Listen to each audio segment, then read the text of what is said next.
Hello. Happy Canada Day. July 1st, when I was a kid, I remember going to the parade and they'd make up those little bags of candy. They'd throw them. We'd get those. Get free chocolate milk too on Canada Day. But I want to talk to you about it. I made a Facebook post today. So I've got a YouTube, I've got an Instagram, and I've got a Facebook. And then this blue sky throwaway. Facebook's always been a bit of a throwaway for a Ukraine platform for me, because it's people more likely that I know in real life, from my hometown, Miramichi, New Brunswick, Bournemouth in England, my home away from home. And I made a post about Canada Day, what it means to me, what I thought about it. And I took a picture, which is going to be the thumbnail for this, of me, Dima, and Alexei. Now, yesterday I was in Konstantinivka.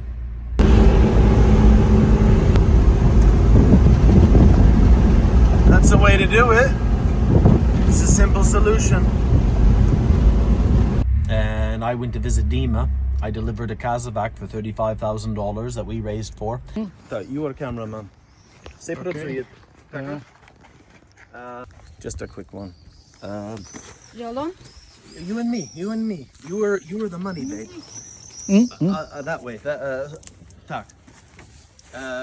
Guys. And that is not the place to go visit your friend for a cup of coffee these days when you're supposed to deliver a car, like a car handover. Thank you for your aid.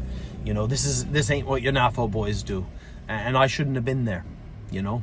That city's falling apart. There's a machine gun in earshot.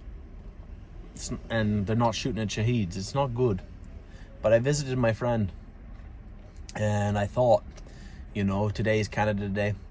I told Peter Mansbridge, the great Peter Mansbridge. If you're Canadian, you know who he is. Of course you do. I said, I'm not proud to be Canadian. I am grateful. I grew up in Canada. I lived in what we're told is the best country in the world that has socialized medicine. Everybody's got it, pretty much. I mean, in America, this is probably the worst. They'll send you to county. But, you know, like some people have it, better or worse. Everybody does. And we were told it's the best country in the world. And then I moved to Europe and I seen the quality of life. Maybe not in England, but I've seen the world everywhere. Australia, lived in New Zealand, lived in South Africa for 6 months, 7 months in Argentina. You know, years in New Zealand, Australia, many years in England, a lot of time in Ireland, 4 years in Sweden. Yeah, where haven't I been? Where haven't I been? And I've seen it, and what I've learned is people are people everywhere. And you can choose to be a good person, you can choose to be a bad person. And I can't be proud to be Canadian because I didn't do anything for Canada. You know, I've never significantly contributed to the tax base. I didn't volunteer. I was a shitty little reserve soldier, you know, I was a full-time soldier eventually. But I didn't contribute to my community. I didn't contribute to I was a dumb kid. You know, I was a normal kid. But I'm grateful. I'm grateful to be Canadian because of the opportunities that we have to do many things in Canada. And it's not perfect, but if you work hard in Canada, you can achieve. That is a fact. Anything else, I'm sorry, apart from illness, okay, or a birth defect or something, you can achieve. No excuses. No goddamn excuses. And I'm grateful that all those opportunities and options came to me. Whereas if I was from Sudan, it might not necessarily be so. So that might sound a bit deflating for Canada Day. If I can't be proud because I didn't contribute to build that great society, you know, that's our grandfathers, you know, their fathers, the men who fought in Juno Beach, the men who fought in the Somme, in Vimy Ridge, to fight for the British, to create our own nation. I can be proud of that because that's my history. I can be proud of them, but not for me, if that makes sense. but I've been grateful for all their sacrifices, for what we have, which is not perfect, and it never will be, but it can get better. But you know what? I think it's getting worse. I think it's getting a lot worse. I think something that happens in social media, that people can say things to each other that they may not mean, and someone might respond, and you not get a punch in the face. I think that has created this polarization, this left-right, that Trudeau cocksucker, you know what I mean? Or I don't know what they call Polyev, but now we have Carney. And I pray for Mark Carney's success. I pray that on the international stage he represents us, domestically, that we can fix the debt, that we can, I'm speaking like it's me, I haven't lived in Canada in 2006, I left Canada. But it's my home, and it will always be a home that I'm welcome back and I can choose. You know, I pray for success. I didn't care for Pierre Polyev. I just don't think he's a bit uncouth for a man like myself. You know, that might sound bizarre. He's a bit vulgar. But if he was Prime Minister, you're goddamn right, I would pray for his success for Canada. And that's the problem, the polarization. People that are not getting their way are praying for the demise of the other. You know, a race to the bottom. America, what have you become? What have you become? I love you. I'm saying that out of love. And Canada is, well, I think it's time for people to cross, for a liberal to hug a conservative, and vice versa, you know, and an NDP. That we can talk, and we do in society, but to a certain degree. Like, this polarization has broken up friends and families and communities. So when I think about the Canada I grew up in, that I can be proud of, Miramichi, New Brunswick, small little town nobody's ever heard of before. We had the Lions Club, the Kinsmen, we had the K40, because if you're a Kinsman after 40, I don't know how that works. The Rotary Club, and these were all privately funded organizations of individuals that would help the community, you know, help get an MRI for the hospital. They would help with school trips, you know, like to Europe, or sporting events. They would pool their money and resources and fundraise in the communities. It was personal responsibility. I remember more than once when someone's house burnt down with no insurance, the community fundraised to build them a new house. When so-and-so's mother got cancer, to help. We did that. You know, that's not relying on the state for a handout. I'm a bit of a libertarian. No, I mean, the state has a place, but too often people are blaming other people. They're blaming things above them, and they're not taking responsibility in their community. Maybe we did it more, maybe we did it less in the past. But I remember in my town, everybody knew everybody. You would look out for other people, and if anything trouble happened, the vast majority of the community would help each other. And if you didn't, you were no fucking good. And nowadays, we're insular with our phones. Our communities are dying. So Canada is great. I don't think it's as good as it was maybe 10, 20 years ago, but it could be again.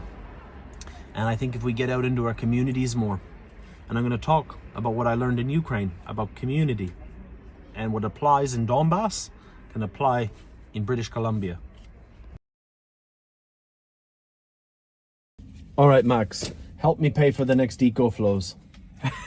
The camera is recording when you talk, because you're a hero to all the foreigners. I don't know what to say. I just told so many things, my friend. Yeah, I just have to lie now. You're smoking cigars because your wife knows I don't live in Poltava, and she will smell cigars on you.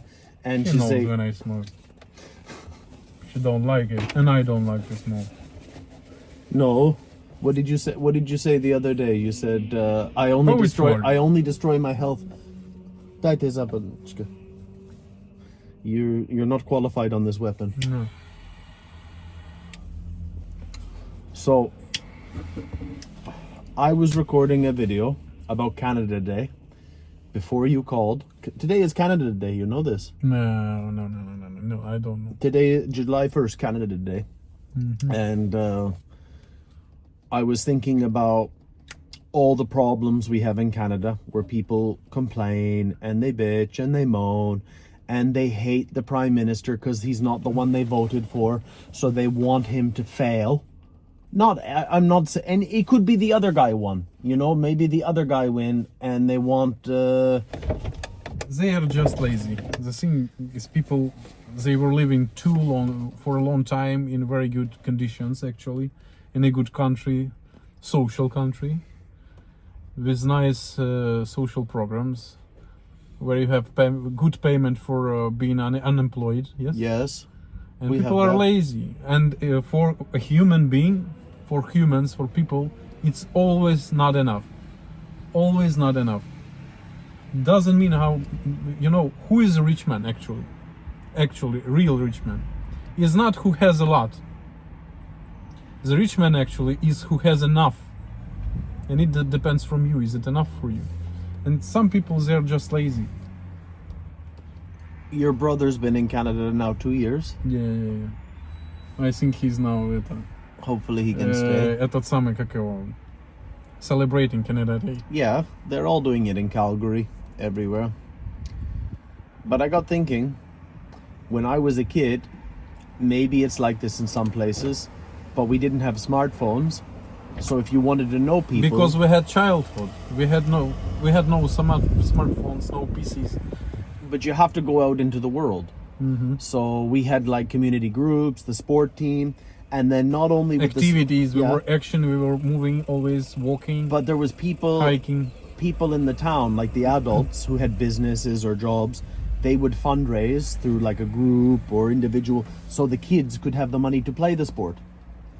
Was it like that here in Ukraine? No. There was like charity? No, everyone for themselves. In post-Soviet space, everything was broke. There was no sections, no sport schools, no nothing. As I remember, everything was fucked up. There was nothing. So you didn't have, like what we have in Ukraine now, even with the war, you didn't have as a child. My child now had everything, actually. Well, yes. But there wasn't what we have now, like sport development. There wasn't scout camp for children and things like this. There was nothing. Or if there was, it cost a lot of money and had very poor quality. So you were very rich or very poor? Nothing in between. In that times, for example, 1995, in 90s, early or late 90s, everyone was poor, but everyone was equal. That's the reason why people were friendly. Why in Soviet Union people all were friendly? Because they were all poor, same poor. And now we live in market space. So some people can earn more, some people can earn less. That's what there is no more one group of poor people that were working on one plant, on one factory for all their life. Too many societies, too many levels of society that it's very hard to find, for example, people on the same level, on the same frequency nowadays. That's why people now have less speaking, less communities and else. But everybody was the same where I was. In Western countries it's easier because actually people are what I can say, they're equally wealthier. They live a wealthy life and they live equal wealth life, like in Canada and some regions of America. Yeah. You know, where I grew up... I need тот самый. You need Zabavichka. So, where I grew up, it's considered the poorer part of Canada. And the most apparent status symbol you could have where I was a truck. Not a car, not your car. We would never have Audis. They didn't exist there. Pickup, a Ford, a Dodge, or a GM. Yes. But we only had F-150s. Now, you were nothing unless you had a truck. And my first truck was a Dodge Dakota. It was a 94. Okay, so it was like 2002, but I had a 94, a red Dodge Dakota pickup. But then I went to Alberta. and I went to Alberta. So we had F-150s. They had F-250, F-350, F-450. It's like bigger trucks. Like the smaller the dick, the bigger the truck. And in Alberta, they call it the grocery getter. You know, you see this big heavy-set wife, and she goes to the grocery store driving an F-350 with a lift kit, a 3-inch lift kit, like a Donbas dream. If it was diesel, it would be a Donbas You will be dream. number one boy. Then. Yeah, casevac. I remember my pickup when I had my pickup. What did you? Oh, the Conman, the L200. I love that. We were living there, like you, me, Rebecca, but you had your own personal plate, and it's like, everybody. It was screaming like wildcat. Everybody knows you're in town. Yeah. But seriously, I'm thinking a lot about Canada. I'm thinking a lot about Ukraine today. And I'm thinking about how Canada is not as good as it used to be 10, 20 years ago. But you are Dobrovoltsia 22. You're a volunteer, a 22 volunteer. And tell me this. Maybe it's not your experience in your brigade, but my friend Losha, who I'm going to join, he come to the conclusion that after the war, all his business dealings and his social dealings will only be with other veterans, friends or friends of friends. And I understand the logic to this because I'm thinking about community. And when I grew up, everybody knew, like everybody in town knew whose kid was whose kid. So like if you were doing something bad, they would know and try to get you out of trouble or keep you from getting in bad trouble. Or if it was something that they had to tell your parents, they would tell your parents. But it wasn't, it was for good. And we had a community, you know, like my grandmother, she couldn't sew, but the lady across the street, she could sew. She would sew our jeans, like if there was a hole. And we don't have any of that anymore. I'm not saying that anybody in Ukraine is going to fucking sew my jeans for me, but I never seen that community again in my life until I came here to Donbas. In the beginning of the war, we were more Ukrainians than we are now. Like when you joined when you joined the defense, you went to Sumy. People were more friendly and more giving everything. How would say, more crowdy, more supportable to each other in the beginning. Now everyone is tired, everyone back to their homes, everyone thinking about all of themselves. That's the reason. Not everyone. Lots of people. Just look at this. No one wants to do something, help them somehow. But you said yourself that feeling you miss. You can get that feeling back, and it's 3 hours drive east. Yeah. That's it. And you will have it. I don't want this for you, but it's that sense of community that in the beginning of the war we were it. believing in something, actually. And now with all that corruption, there's only everything is based only on good people. As long this war is continuing, it's a bigger test for humanity. Well, test for humanity. Да. There is less and less help and less and less and less help. We're trying to give, but it's for war it's sometimes never enough. But we're trying our best. Everyone is... Did Babushka teach you? Is she religious? Well, I think yes. No, but like we were taught as kids, good. Not good. How to say? Not you know, some babushkas, they are phonetically. She's not one of them. But she's more pragmatic. She was working all her life trying to give best to her family. They taught us that good always defeats evil. And I don't know if it's true anymore. I want to believe it, but the way the world is going, and it's like, it's getting worse. This is everybody's problem, but nobody cares. They just want to watch Kardashians or whatever they do in their countries. The majority. Like a friend of mine from my hometown, we used to all hang out in a group, and good friend. So I know he's not saying this like to be pro-Russia, pro-Trump, any of this shit. But he says to me, he wrote me today, why do you need to collect money all the time? I just seen today that Canada give $32 billion to Ukraine. and I kind of laughed, and I wrote to him, and he said, is this just a liberal, money laundering scheme? And because that's the government. All this money, actually, if people could be more interested in these questions, they will estimate that mostly of this money they will be refunded back to the Canadian economy.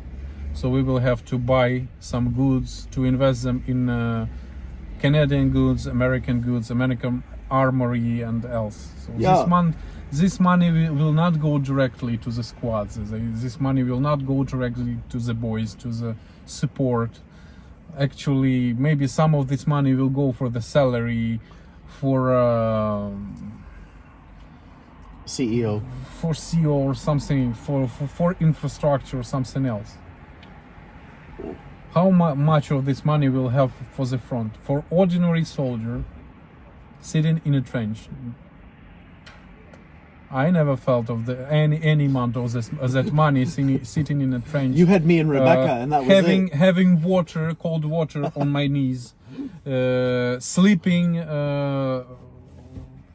We were sleeping sitting, in a sitting positions for weeks. Colorado and Canada yes, was and the I only was foreign seeking aid and sitting in those trenches, cold trenches without liquid water, only cold, only ice, and without no food, with artillery strikes every minute. And I was happy thinking that, today America or Canada, they give us $30 billion. I'm so fucking happy. Now we will believe, God bless. Yeah, because me as a soldier, I'm so happy because today we have $30 billion. Because you see Zelensky is shaking Boris Johnson's hand today. My life is gonna change. Yes. Joe Biden. Because yes, every time when there comes $30 billion, every single cold soldier in a trench has orgasm. Really. Yeah, I'm joking. He's of got course, new but socks. That's why. Support is about direct help, direct support.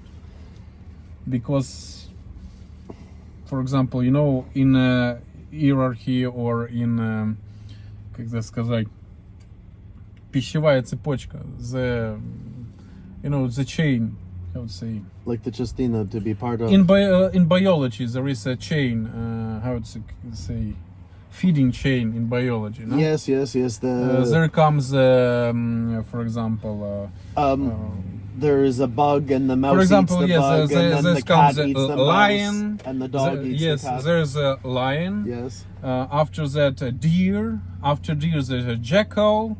After a jackal, there is some small mice. After comes snake. After snake, there comes a snake shit or mice shit, and after that shit is Ukrainian soldier in a trench. That's the food chain of Ukrainian help and donations, governmental. No, but he's just asking me, and he's not being like a troll, because he's my friend, and he's like, I trust you, I believe you, I see what you do. Because government do not buy you ecoflow, it will never buy you ecoflow. No, because it's not their contract. And if they give you ecoflow, you sign for it. If you, for example, fuck up the drone, or you fuck up the scope from brigade, from your brigade gives you, it has a number, and everything can happen with the scope. He will fuck you till you will die for that scope. And you will not get another one like this. That's a problem. For example, there's artillery strike, and your equipment is hit by the shrapnel and it's useless now. You just leave it where you find where it is. Yeah. The resources, they are finishing very fast, and all this equipment, you even can have a brand new night scope, and in one of it could survive 10 missions, for example, but it can sometimes it could not survive even a single mission. You can, and it's already broke, or it burned out, or something like that. That's how it works. He didn't know that. And I took a little video at Kramatorsk at the train station waiting, and all I needed to do with my camera, just like this, I was like, that truck is from Europe, that van is from Europe, this is from Europe, this is from Europe, and all this did not come from your aid. It came from private donations, either Ukrainian, European, or American. And it's like, I have destroyed 2 trucks, and I'm a pussy who didn't do anything. I know guys who destroy 4 trucks and they're still alive. So he can only compare with what he has reference from what he knows, and yeah, it's very hard to explain. I don't know. I wanted to make I talked in front of the camera for 10 minutes before this about Canada Day, and then you and me went and had a very nice meal. Yeah. And I just went into debt for more ecoflows.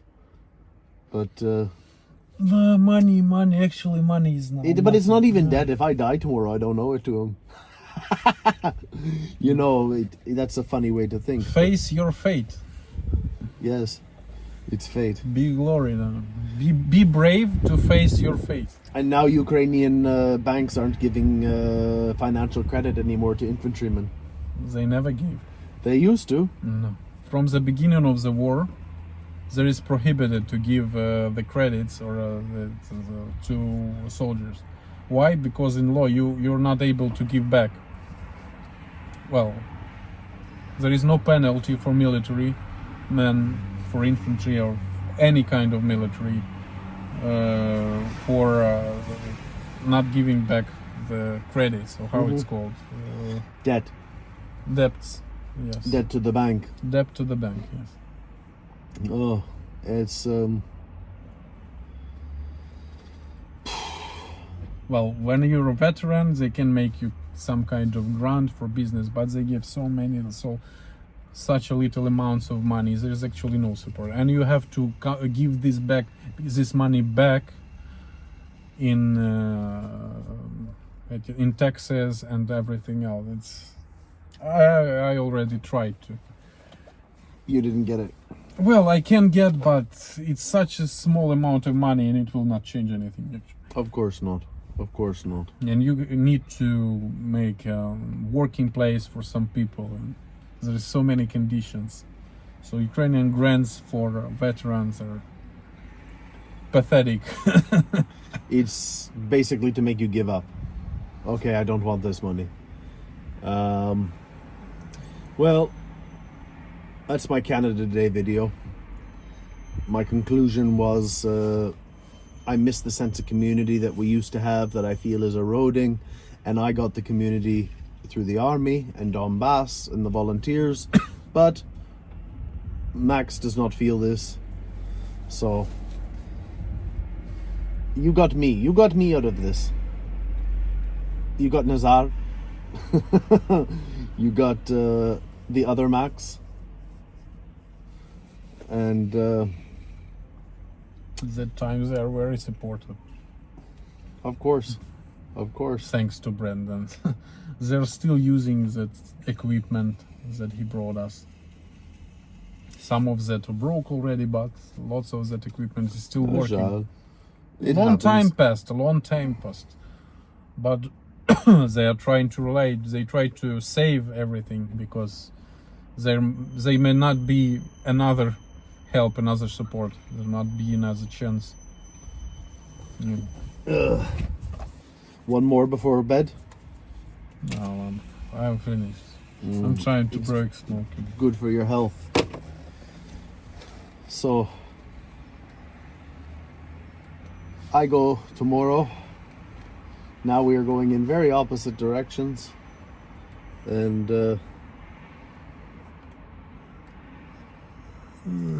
for me it's enough. For me it's enough, bro. You should go to Spain. I don't know. We will see. Anyway, happy Canada Day.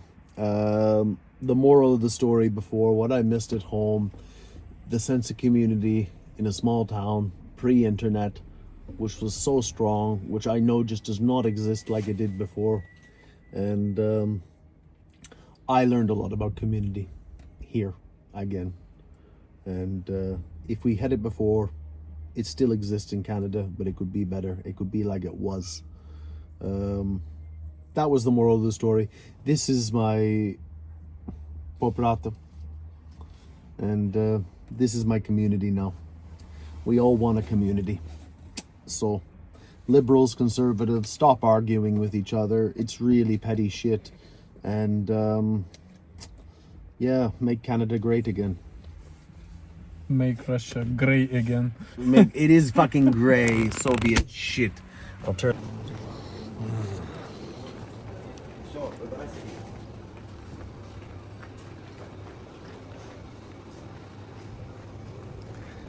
You know, we grew up that whole thing. I had a bit of resentment. This is the best place in the world. Like, it was implying like everywhere else was shit. You know? But people are people. People are people. And Canada's Canada. And it's a pretty damn good place. Let's not make it worse. Look, we got everything. You got toilet paper. You can wipe your ass here. You got booze in the supermarket. And Gillette razors up front so no one steals them. See? It's the same everywhere. And a love glove.